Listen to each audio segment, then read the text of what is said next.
Okay, thank you everybody who joined.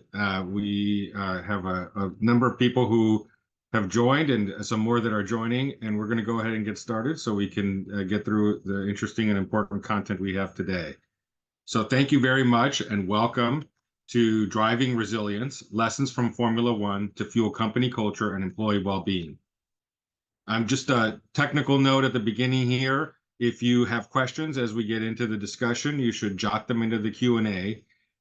Given the format of the Zoom webinar here, you'll find that your video and chat are disabled, but that if you click on Q&A at the bottom, that you'll be able to provide questions to us so that we can make sure that we get to them at the end of the presentation.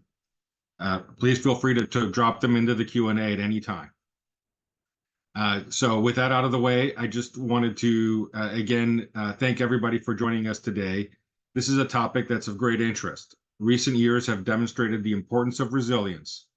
If you think about the fact that we have had the pandemic, a changing economy, technological changes that are affecting so many people in their individual and professional lives, it's a topic that has a particular relevance today, resilience. And we have here to talk about resilience, Dan Sims.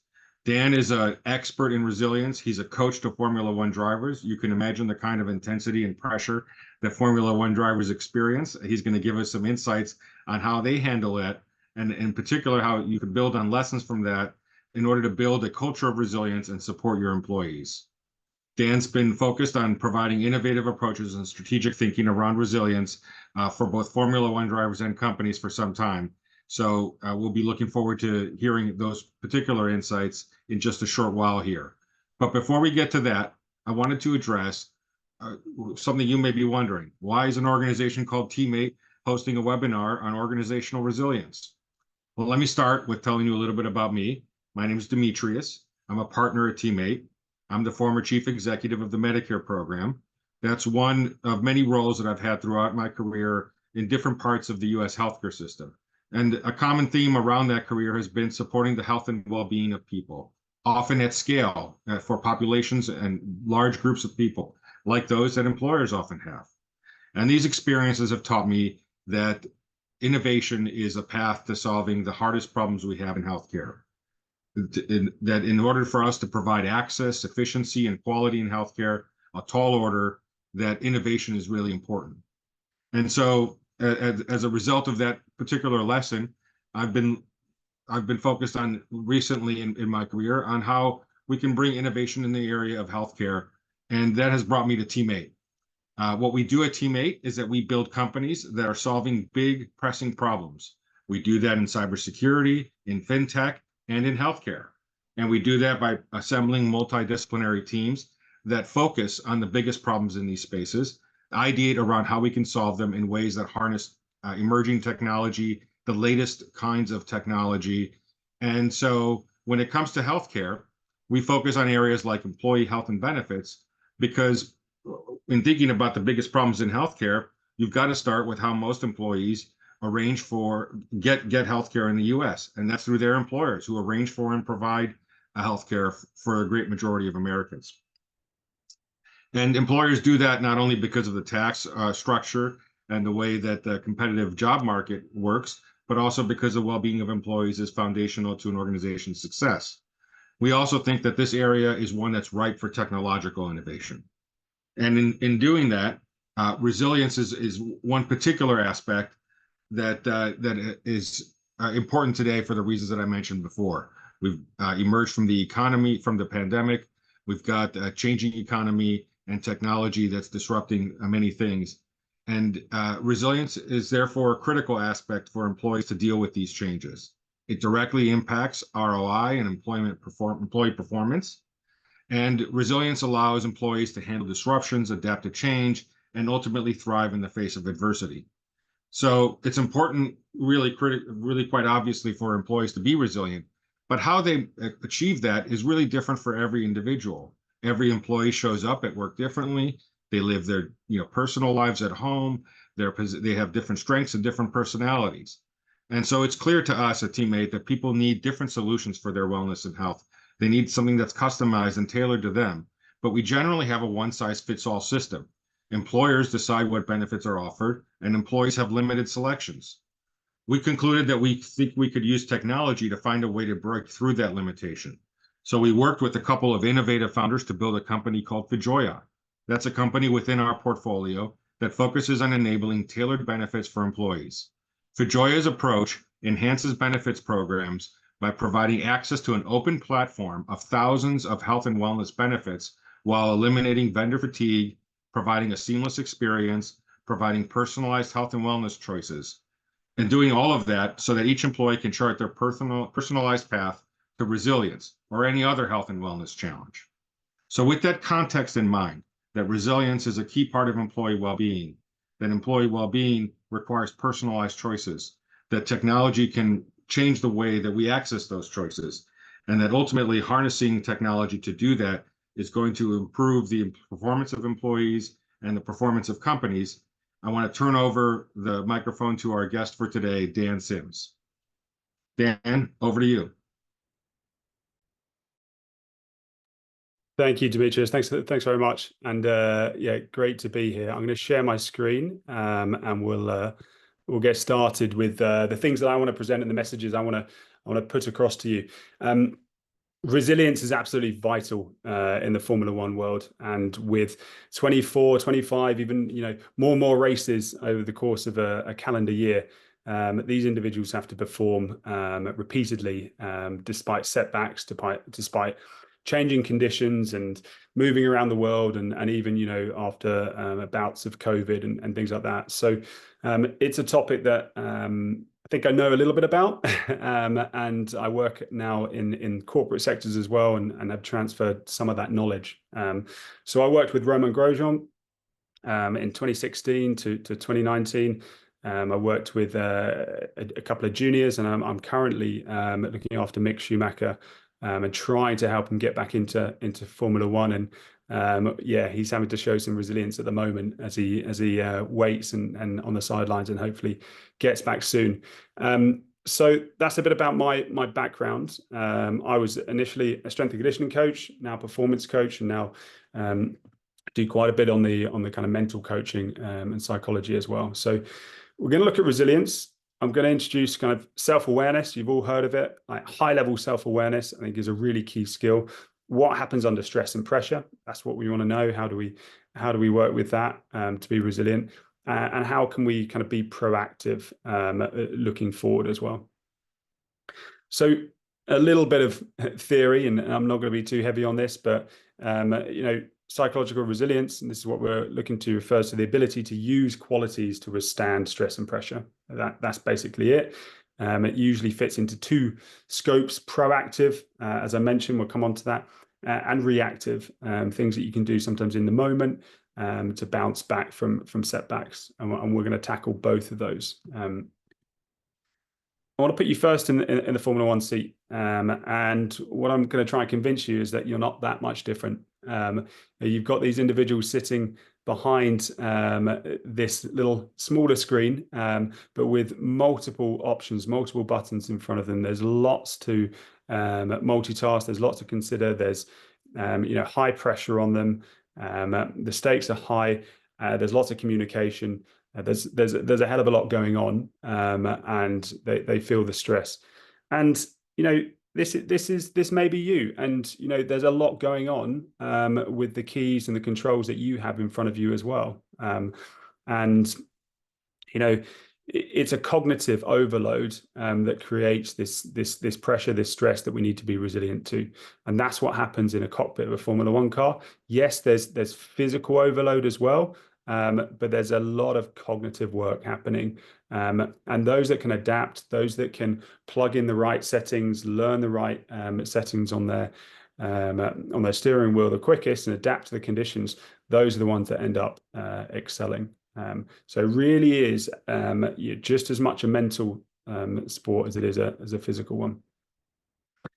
As I mentioned, I worked with Romain, and unfortunately, he went through this incident a few years ago. And very, very lucky, thanks to the safety of the car that's improved, thanks to a bit of luck, I guess, but also thanks to him and some of the hard work that he's done in the past that managed to help him survive this situation. Those that haven't seen it, he crashed into the barriers and the car split into two, and he was stuck in there for a bit of time and managed to work his way out of the burning car.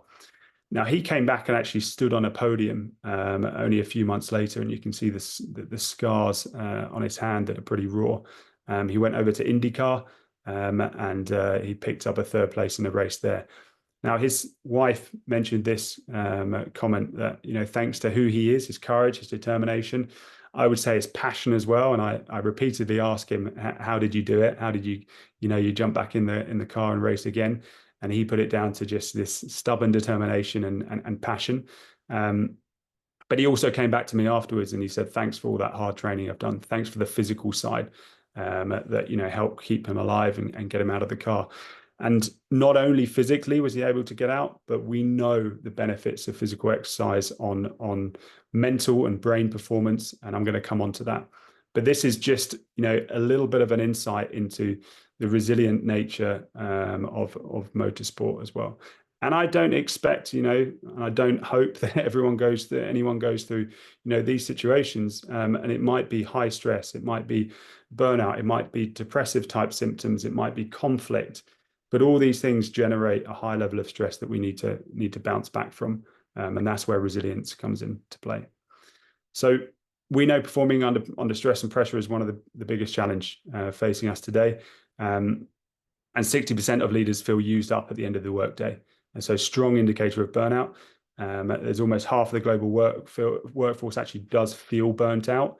And there's a large percentage of employees considering health and well-being offerings when choosing the employer. So it's really high value, and people are starting to lean towards that.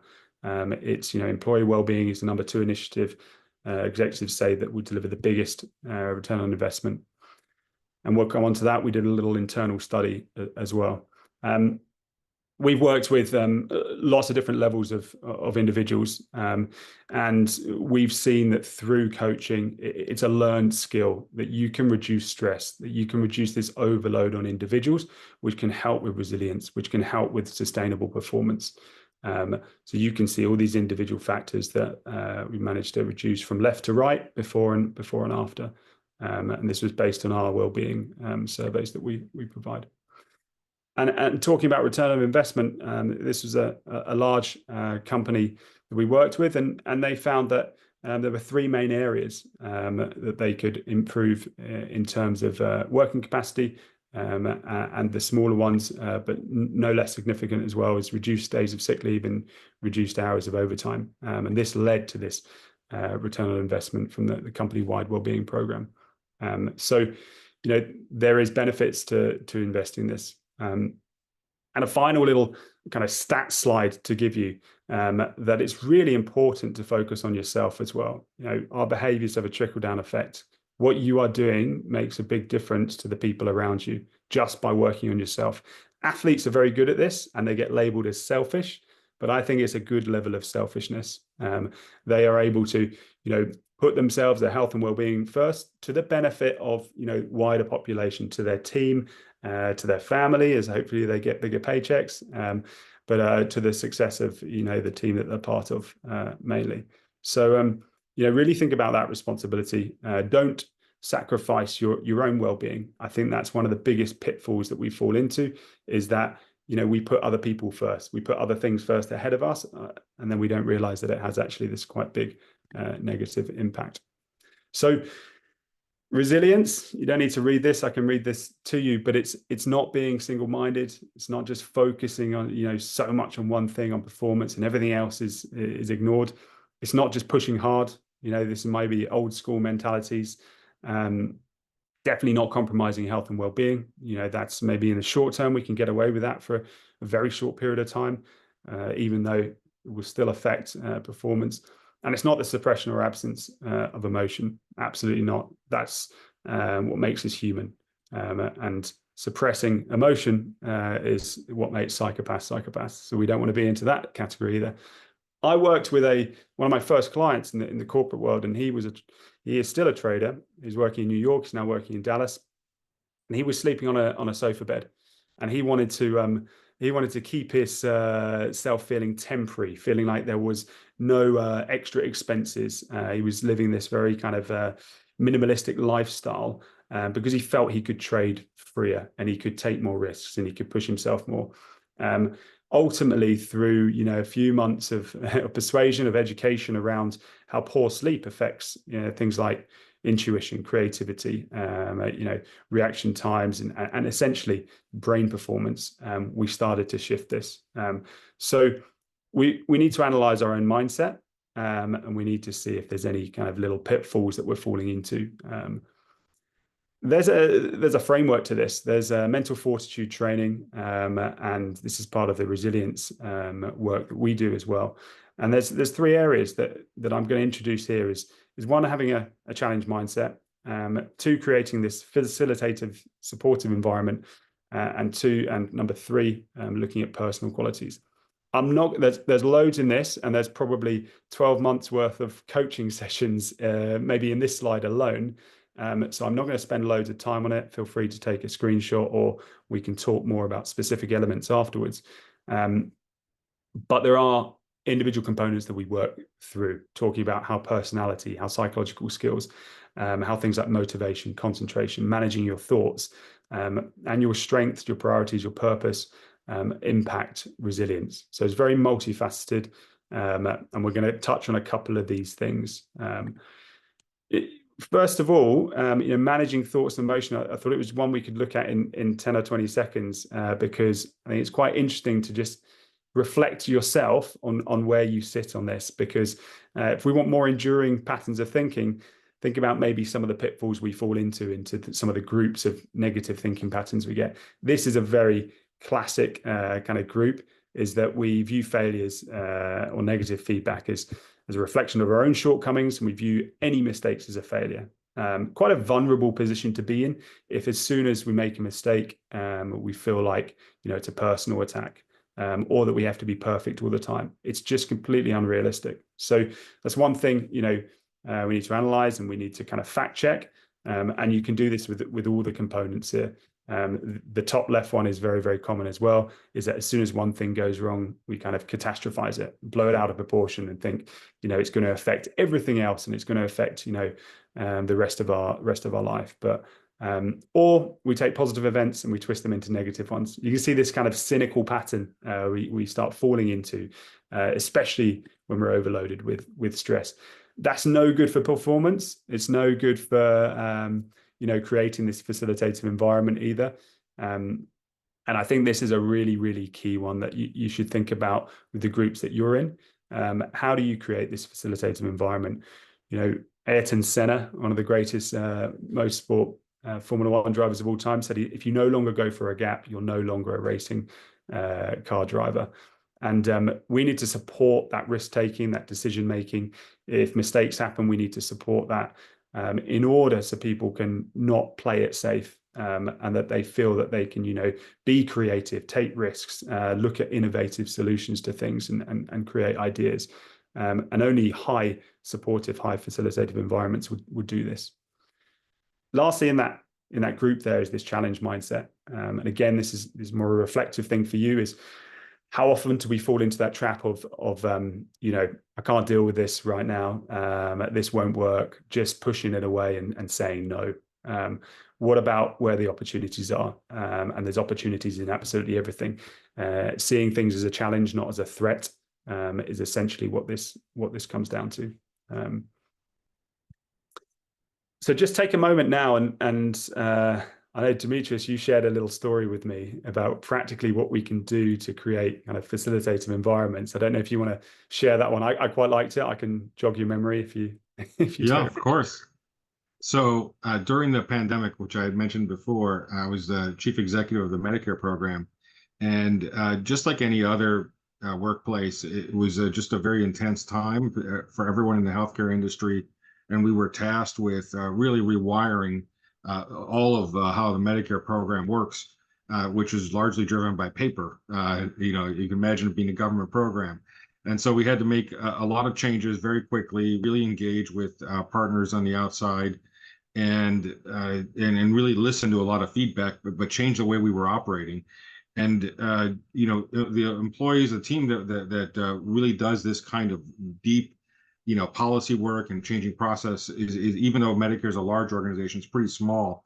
And they were just exhausted, but really driven by the mission and the need to make sure that healthcare was accessible for people in Medicare.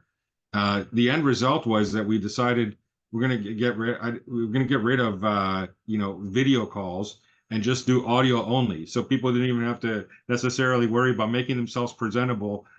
We just really worked through the main part of the pandemic doing audio calls with each other, because it just gave people just a little bit more space. And it was something people really appreciated, even though it wasn't a big, expensive benefit or something, revolutionary. When you told me this, I was a huge fan of this, and you're the first that I know that's actually done it, and I probably recommended it a few times.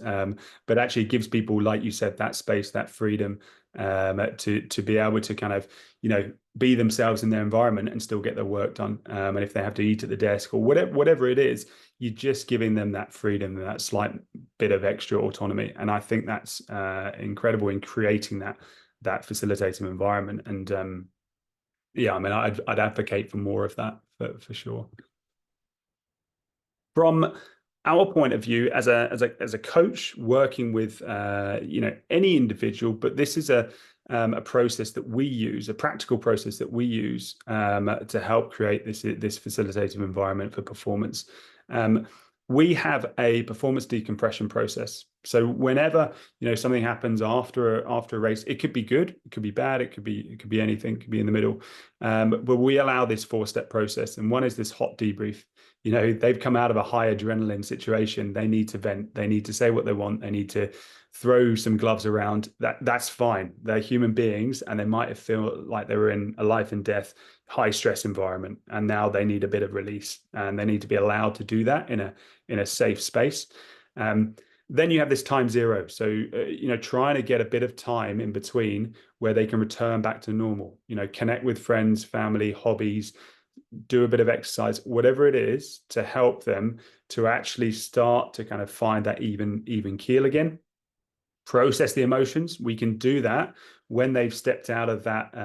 Some people call it child mode, chimp mode. When you're in that kind of animalistic fighting mode, we need to step away from that to start to process and look at the emotions. And then we can do this performance review. Then we can look forward, start to make some positive actions. And this can happen. Sometimes, you've got a week to do it from one race to the next. Sometimes you've got a matter of hours to do this. So you need to think about we need to use some tactics that are going to help. I worked with Roman in I think it was 2017-18, when this happened, unfortunately. He spun out in Barcelona. And obviously this is not what you want. You don't want to be facing the wrong way with your tires spinning, with the rest of the Formula One field coming towards you. And he tried to save this spin by putting his foot down and trying to gain some traction. Unfortunately, it led to him spinning back into the pack. And obviously he got a lot of criticism for this maneuver. We had a testing event in Barcelona just a day later. Really important for Haas team, because it's a small team. They need to learn, how to improve, how to develop very, very quickly. And every second on the track is important. And let me tell you, after this is in the first lap, Roman was obviously extremely angry, disappointed, upset. And we needed a way to kind of turn that around overnight. We tried a lot of things. We tried to talk about it. We tried to, put a different angle on it. The only thing that really worked here is using something holistic. And we went for a run for 20 minutes. We know how that can change the chemicals in someone's brain. And that was the turning point. We then had dinner with a friend and his wife afterwards. So we kind of got into that time zero. And then he started to process the emotions that way. This is a good little 4-step process that you can use to allow yourself to go through those different components. This is one of my favorite topics, and something I coach a lot on, and I think is really important in high performance, but health in general, and sustainable health as well. Let me ask you this question. What's your personal sit rep? So situational report.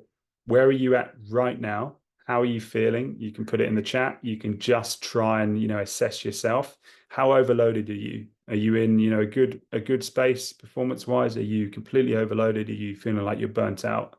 Because you need to know where you're at first and foremost. Then you can start to take actions, and then, maybe coach can help you, or whoever it is. You can use this, sort of inverted U graph here to think about it. In terms of performance, we do get high levels of performance when we start to put more pressure on people. So you can see performance on the left, pressure on the bottom axis. And so there's a point here where we can apply a lot of pressure to someone and get performance out of them. That's good. We want that stretch zone sometimes when it's important, when we need to perform. The problem is if you sit in this strain zone for too long, it turns into, extra fatigue, crisis, and this has a quite significant drop in performance. This is a theory that's been around for quite a long time, and actually goes into kind of personal performance as well as this, overall overload of stress as well. So a very similar shaped graph. If you look at just the background line, arousal versus performance.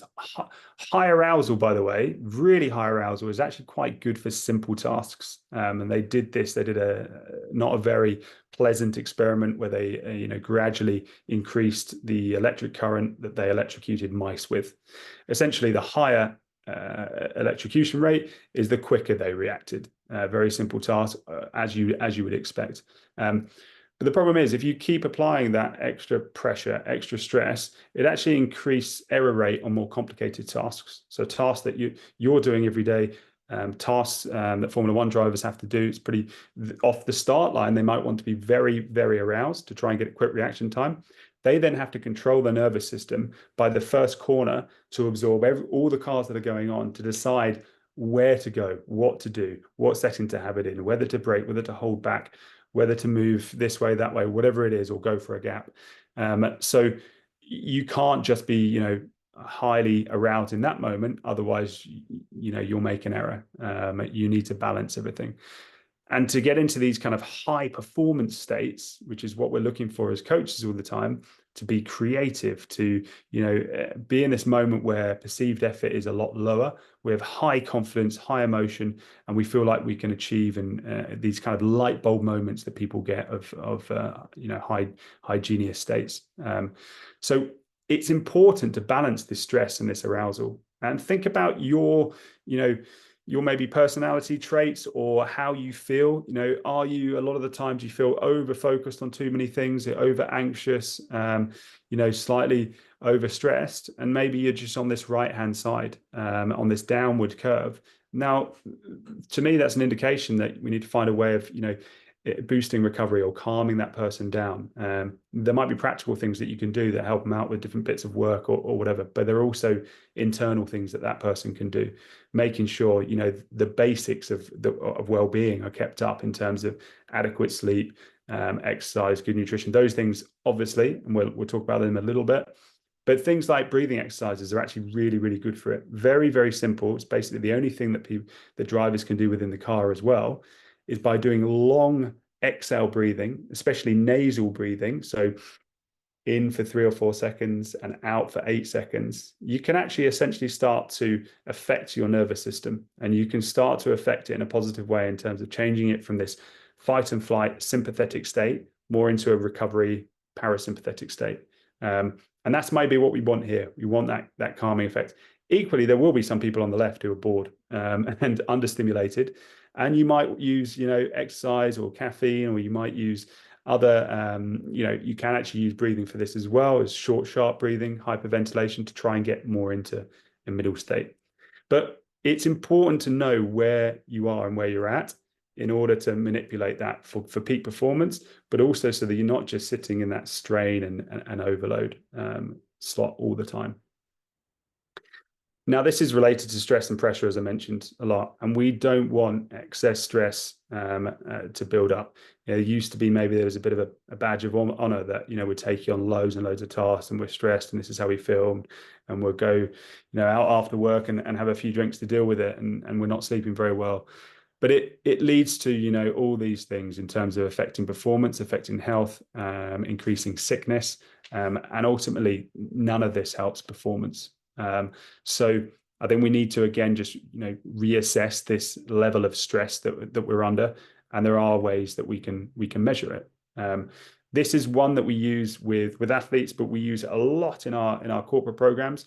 This is a company called First Beat, and they basically have a sensor that goes across the chest, and it's a heart rate variability sensor. And some of you may have heard of heart rate variability, but it's basically a gauge of, again, whether you're in this parasympathetic or sympathetic. So whether you're parasympathetic, green zone, so recovery, or sympathetic, which is red zone, stress. And they can see that, and you can see that from your heart rate variability, from your heart rate response. And when you're under a lot of stress, your heart responds quite monotonously. The gaps are actually very consistent. And when you're recovered and when you're rested, it responds kind of as and when it needs nutrients and things like that. It's not responding to like cortisol and outside stresses.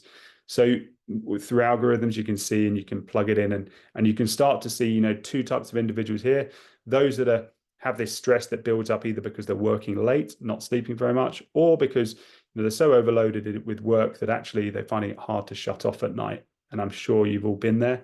And we still feel we're lying in our bed, and we still feel like we're under stress. So we can analyze that, and we need to understand that. We can do that objectively like that, to understand what zone you're in, strain, comfort zone, these sort of things. But we can also analyze it subjectively, and this is actually really important because you can recognize things in the moment. So before I give you some of these tools to analyze yourself subjectively, think about how stress impacts you. Do you know? A lot of people are very good, and actually it's a top sign that people are very, very good at masking any signs of stress. So that's actually one of the traits of some top performers, is that they block it out completely, and it can help in the short term, but long term, not so great. This is the way I would use to analyze how you are under stress. Think about these 4 different elements: physical, behavioral, emotional, and mental. And I want you to think about yourself and think about, the highest stress situation you've been in, or even just a stressful situation this week or last week. How did you feel? Because that gives you maybe, the end result. For me, I know if I'm really overloaded, I'll eventually get a migraine. I suffer from them maybe 2 or 3 times a year, and that will put me in bed for a few hours, and it will put a stop to everything, essentially. I don't want to get there. It's not a great place to be. So I need to be aware of things that happen before that. And I know that when fatigue and stress builds up, I know things like my communication is not quite as good. I don't remember every single word that I want to use in a presentation, for example. I have this slight underlying feeling of anxiousness, like something's about to, some foreboding feeling, something's going wrong, or I should be guilty for not working hard enough or not doing something. So these are the things I recognize in myself. It can be physical with the migraine, and then some emotional sides as well. And I know behavioral, it's a very easy thing to do is to pick up the phone, zone out, and start scrolling and looking at, whether it's social media, whether it's, BBC Sport website, or my go-to thing to kind of switch off or pretend you're switching off. But the phone doesn't help you recover either. So think about these elements and see if you can think about your end result of the stress tell, what happens at the end, and see if you can think about some early ones, because then you can start to react proactively, essentially, but react to the stress that you're feeling, and that's going to make you, more resilient. And that's what we want, essentially. Recognize it in yourself when you're starting to get into that strain zone. In practice, I think these are some really good things that you can do. It is in a sports team, you get coaches, partners, and teammates who are really, really close. Sometimes you get this in work environments with colleagues, and I think that's great. It's really conducive to this facilitative environment of people knowing, okay, my boss, for example, we know when she's starting to feel stressed, she starts to pull at her hair and play around at her hair. It's obviously a classic one, but she knows, like, she starts to do it and people spot it and can call her out and can ask, if there's anything you can do for help. And that creates this psychological safe work meetings, which are absolutely key.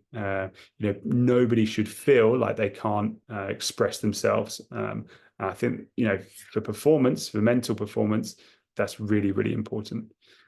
Also, take advantage of organizational support. Absolutely.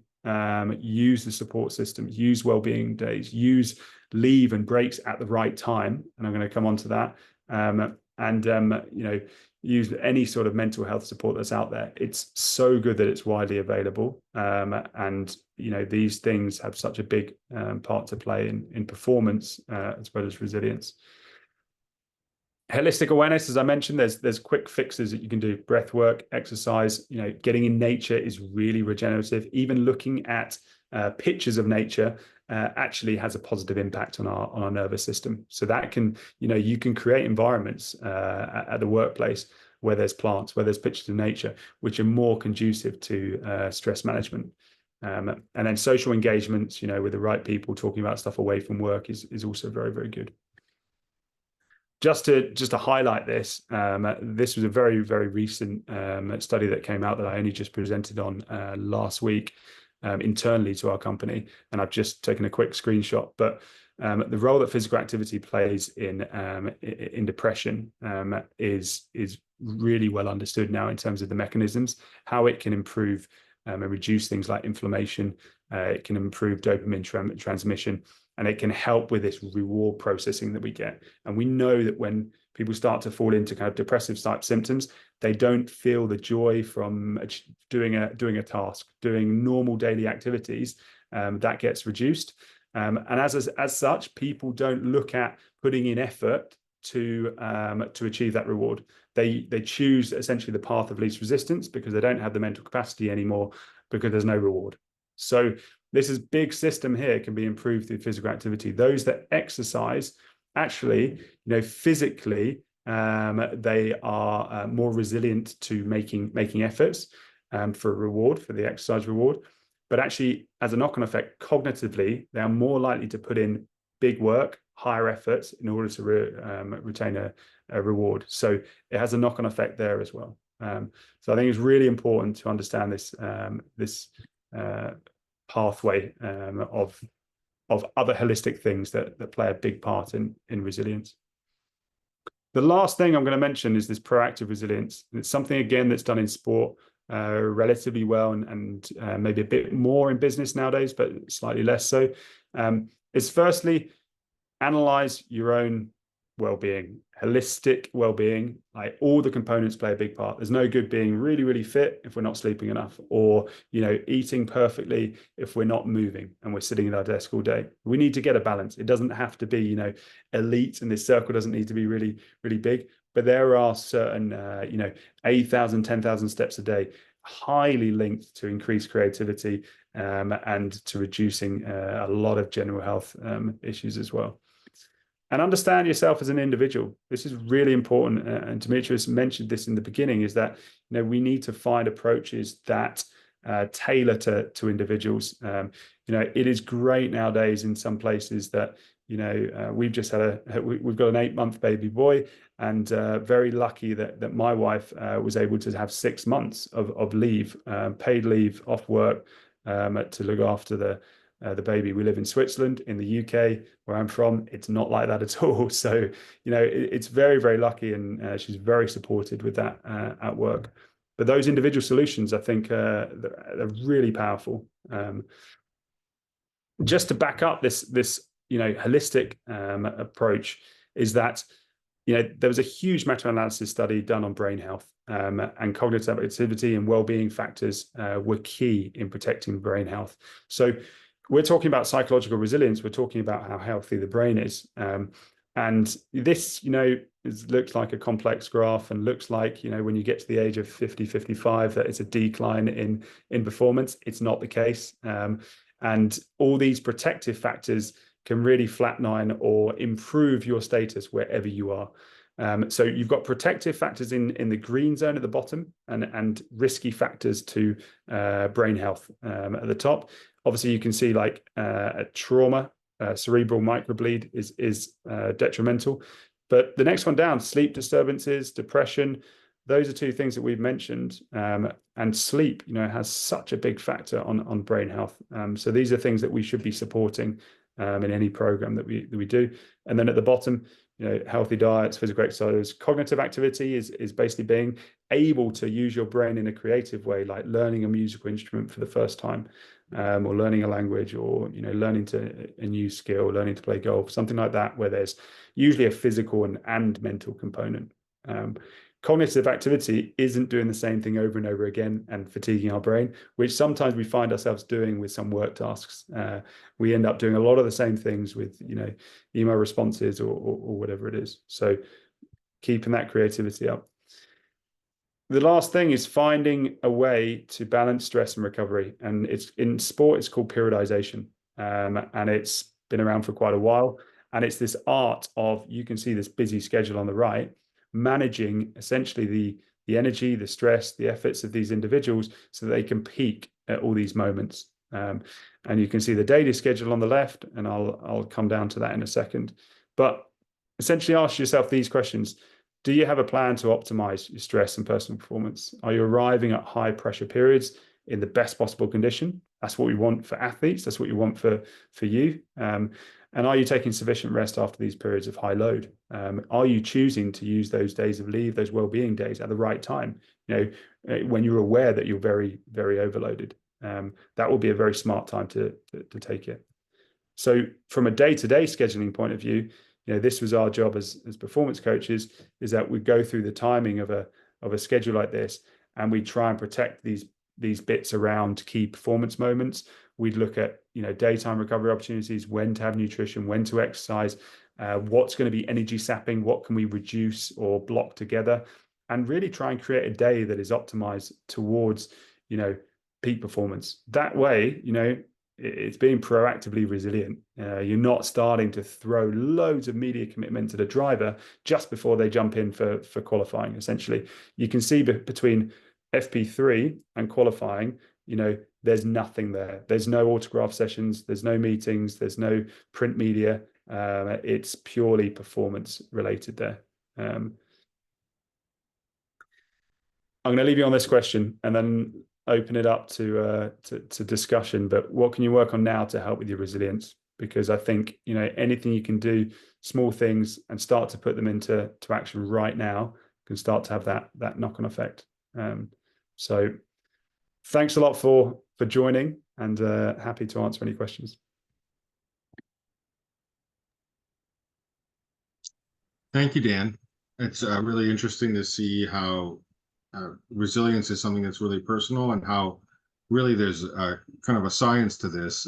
It's not just a matter of personality or practice,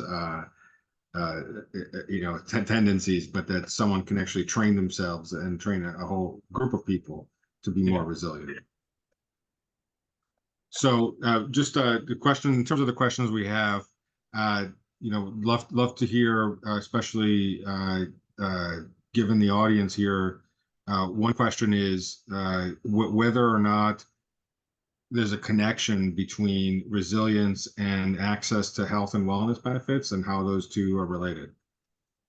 Yeah, I think there's absolutely a connection in terms of, let me put it this way, I think it's very hard to be resilient on 4 or 5 hours sleep a night. So, in terms of any benefits around, protecting sleep moments and those sort of things is really important. Again, it's pretty hard to be, as we looked at before, resilient with inadequate forms of movement. It doesn't need to be hard training schedules, but you saw how exercise plays such a big part on the brain as well. So some of these well-being factors and we are ultimately, physical and mental individuals, so we need to, attend to those fundamentals of health and well-being. And obviously, anything that affects general health, long term, is going to come back round and affect the individual at work as well.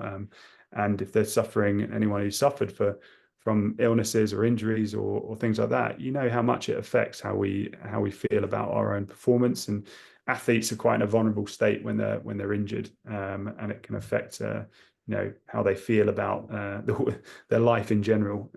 So I think there's a lot of factors there to support resilience, and there needs to be this foundation of health and well-being to start to get to that base level of the ability to be resilient. It's very difficult on 4 hours sleep a night. Dan, another question we have is, in what ways does the kind of programs or offerings that an employer can make available to their employees, the range of them, the type of them, how can that impact employee engagement and resilience? Yeah, I think first and foremost with this is that how the companies actually start to promote them is maybe the number one factor. And I hope through this webinar that I've shown the importance of, firstly, the sort of educational side of things is making people aware that this is essential to their performance. So it's not just a luxury. And I think in the past it's maybe fallen into that category of we're giving you an extra day off, or we are making sure that we finish on time on a Friday, and it's kind of packaged up as a luxury. Whereas I think these times where, especially these moments around protecting recovery times in the evenings and over the weekend, are absolutely essential for high performance and sustainable performance long term. So I think in terms of the companies and businesses approach, I think that first of all it has to be part of work. An athlete would not dream of getting on a football pitch or in a car without doing some of those fundamentals of physical exercise, sleep, eating the right things, because you're just going to be at a disadvantage. And I think we need to start to take that approach, that those that maybe are not adhering to these minimums, they're at a disadvantage, and obviously we need to support and help them improve that. But gone are the days, I think, are where it's a badge of honor to do an all-nighter. We know how much that affects performance. Short term, it might have to happen. There might be situations, but it needs to be very, very short term, because otherwise it's going to affect overall performance of an individual and therefore of a company. So.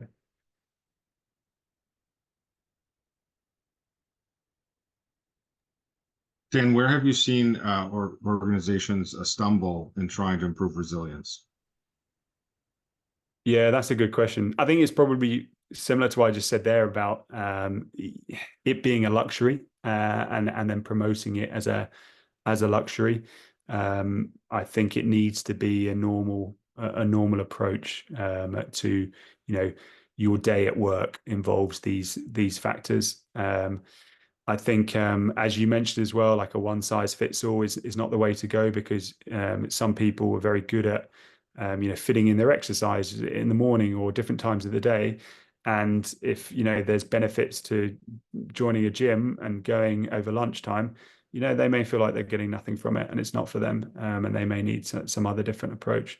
I think sometimes it can be lost if we promote things that are a little bit left field just straight off the bat. So if we say we've got this yoga teacher coming in, or meditation teacher coming in, and it's just without any sort of prior reasoning behind it, and the benefits and the education, the science to back it up, is that just go and do this and you'll feel a bit better.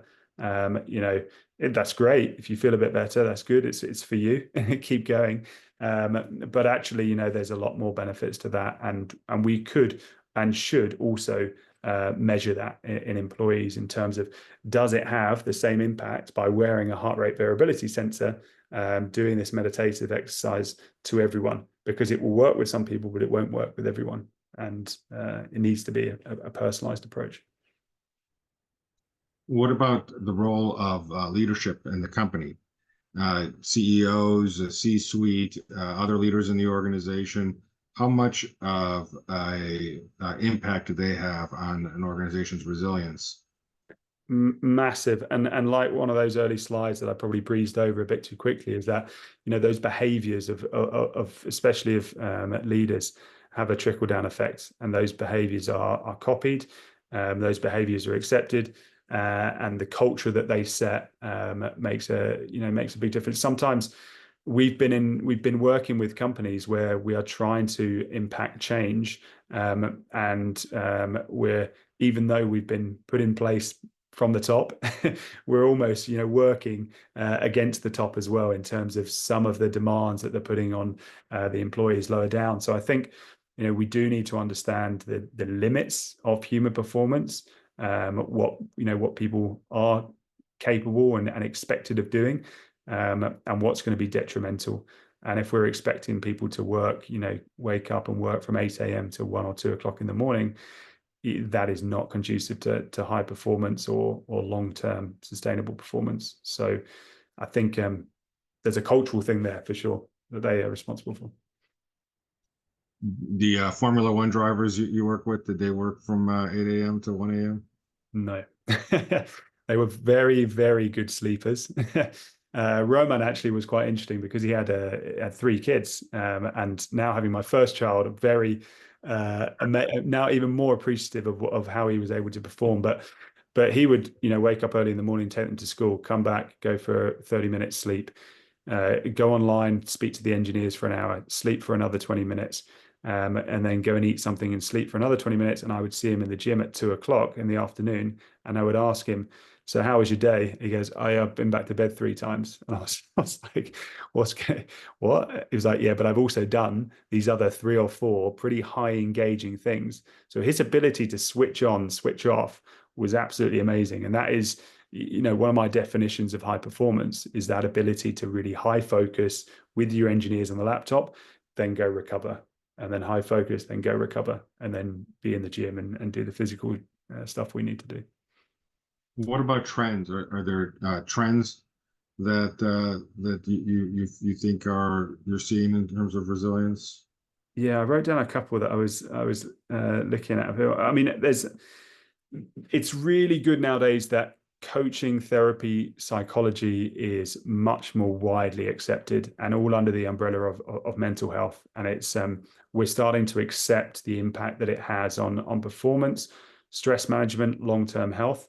And so I think that's a really good trend that we're seeing, that it's not just an area that is saved for top management or saved for elite sportsmen, is that there are these fundamental factors that and challenges that people go through, that psychology, that coaching can help with.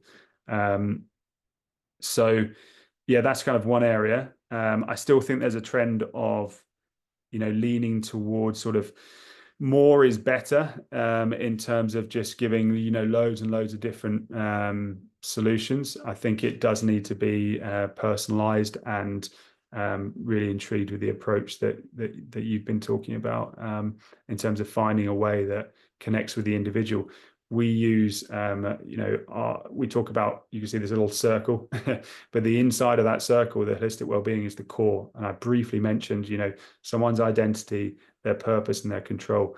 And if you can find things like I told the little story about my wife and having the benefits around having a child, that really connect with an individual, with what they really care about, they value, find really important, that's going to have a knock-on effect, hopefully on their health and well-being, but it's definitely going to have a knock-on effect in how they want to perform for an employer as well. So I think trying to find ways of making this very personal is a really powerful approach.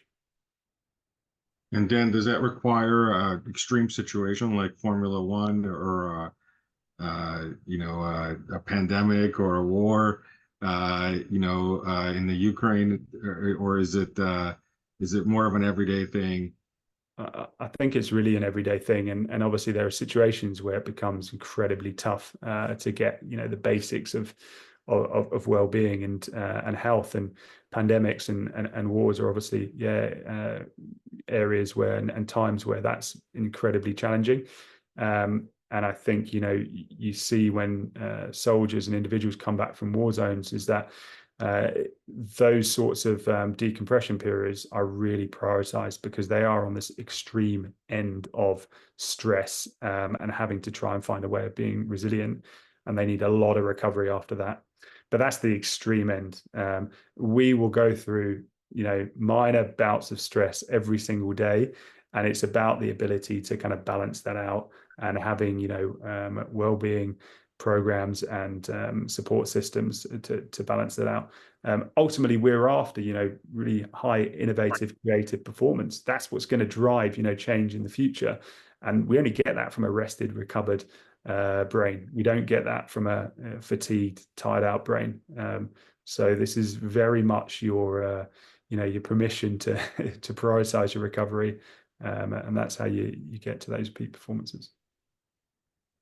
Thank you, Dan, and thank you everyone for joining. I hope that the time you spent with us today was helpful, and that you came away with practical tips for your own resilience, but also for improving resilience in your organization and how it fits into the larger health and benefits picture. I did want to say, just as a parting note, that Teammate is also hosting a exclusive dinner in New York City on September 12th for HR and benefits executives. That's focused on how AI is changing employee health and bringing a new era to benefits management. And if you're interested in attending, please reach out, as participation is limited. Thank you again for joining. Thank you to Dan for sharing his insights, and we look forward to interacting with you all in the future. Thanks, everyone. Thanks, Demetrius.